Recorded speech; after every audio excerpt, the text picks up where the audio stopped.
Votre mental est comme un miroir. Il réfléchit tout ça. Vous pouvez voir celui-là et celui-là, mais vous ne pouvez pas voir celui-ci, parce que celui-ci est derrière le miroir. Vous devez faire une chose simple.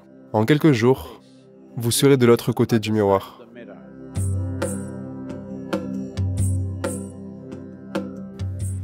J'aimerais vous demander si vous pouviez raconter une expérience du divin en vous.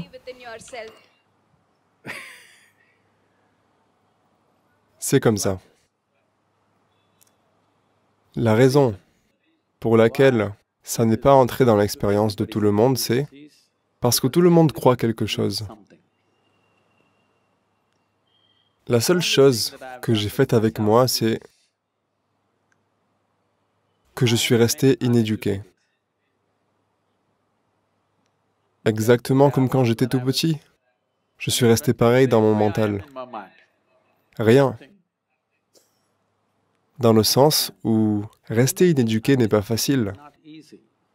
Parce que depuis le premier jour à votre naissance, vos parents, vos professeurs, chaque adulte, pundit, mollah, prêtre, tout le monde essaie de vous enseigner quelque chose qui n'a pas fonctionné dans leur vie. Oui.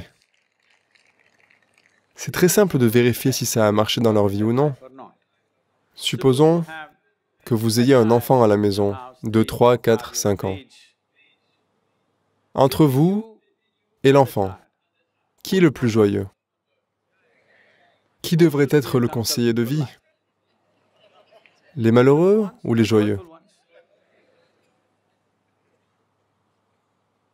Donc, si vous regardez ces gens qui vous donnent toutes sortes de conseils et d'enseignements, d'abord, regardez leur visage, n'écoutez pas leurs paroles. S'ils sont vraiment extatiques, vous devez les écouter. Nous devons savoir comment elles sont devenues si extatiques. S'ils sont malheureux, peu importe quelles grandes choses ils disent, les fichues choses n'ont même pas fonctionné pour eux. Donc la seule chose que j'ai faite avec moi-même, c'est de rester inéduqué. C'est-à-dire, ne pas vous identifier à vos parents, à votre famille, à votre religion, à votre culture, aux philosophies en vogue, à la politique, à ce qui se passe autour de vous. Vous pouvez être impliqué, mais vous n'êtes pas identifié. Une fois que vous n'êtes pas identifié, il est naturel pour l'intelligence humaine de se tourner vers l'intérieur et de trouver ça naturellement. Mais comme nous avons des conclusions toutes faites, on sait où est Dieu, bien sûr, on connaît son nom, on connaît le nom de sa femme, on sait combien d'enfants il a, on connaît sa date d'anniversaire, on sait ce qu'il veut pour son anniversaire. C'est un gros problème. Mais vous ne savez pas la moindre fichue chose sur vous-même. Comme je vous l'ai déjà dit, la seule et unique chose dont vous puissiez faire l'expérience, comme étant cette vie, c'est ce qui a lieu en vous. Vous ne pouvez pas faire l'expérience de ce qui a lieu là. Vous ne pouvez faire l'expérience que de ce qui a lieu ici. Si vous voyez cela, vous ne connaissez cela que de la façon dont c'est projeté dans votre mental, n'est-ce pas? Il n'y a pas d'autre moyen de le connaître. Mais la croyance vous donne un exutoire. Si vous comprenez, si vous ne croyez rien, si vous ne niez rien, naturellement, chaque être humain se serait tourné vers l'intérieur. Comme il croit, il regarde vers le ciel. Si vous ne tirez pas ces conclusions, la nature de l'intelligence humaine, c'est que elle va naturellement comprendre que le siège de votre expérience est en vous. Si vous, en ce moment, votre façon de voir le monde, c'est que votre mental est comme un miroir. Il réfléchit tout ça. Vous ne le voyez pas là, vous le voyez à l'intérieur. Donc ce miroir vous montre tout. Ne croyez pas que c'est un miroir plan. Beaucoup de distorsions, mais il vous montre quand même les choses. Mais il ne vous montre jamais qui vous êtes. Vous pouvez voir celui-ci et celui-ci et celui-là et celui-là et celui-là, mais vous ne pouvez pas voir celui-ci parce que celui-ci est derrière le miroir. Vous devez faire une chose simple. Je ne sais pas si vous allez le tenter, mais essayez ceci. Si vous prêtez attention, En ce moment, vous êtes assise. Vous savez, assise pendant 2 heures, c'est déjà un peu comme ça. Quand vous vous levez, un certain plaisir se répand à travers vous. Pas le soulagement des muscles. Quelque chose de plus profond. Si vous remarquez, un certain plaisir a lieu. Ou vous êtes debout depuis longtemps, vous vous asseyez, un certain plaisir a lieu. Ou disons que vous avez eu soif. Vous buvez un verre d'eau. Pas la fraîcheur de l'eau, pas la soif qui disparaît.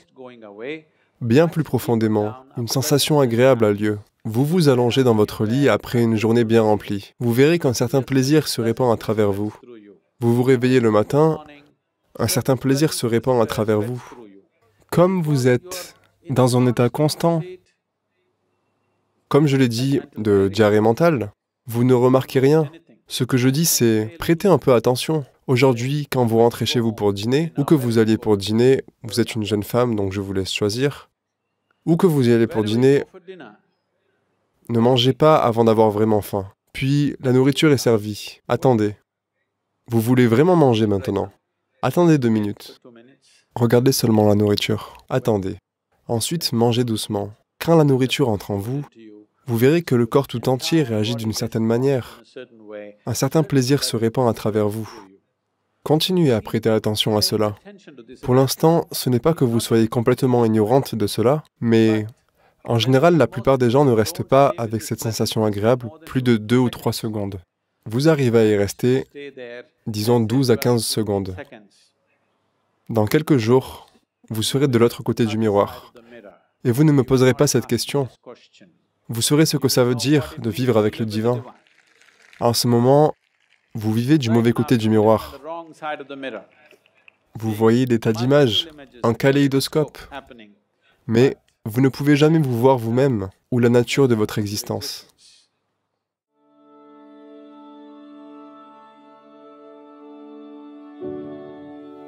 Les processus d'extase n'ont jamais été mis par écrit. C'est seulement en présence d'un certain être que ces choses ont lieu. Les yogis ont de nombreuses façons de le faire.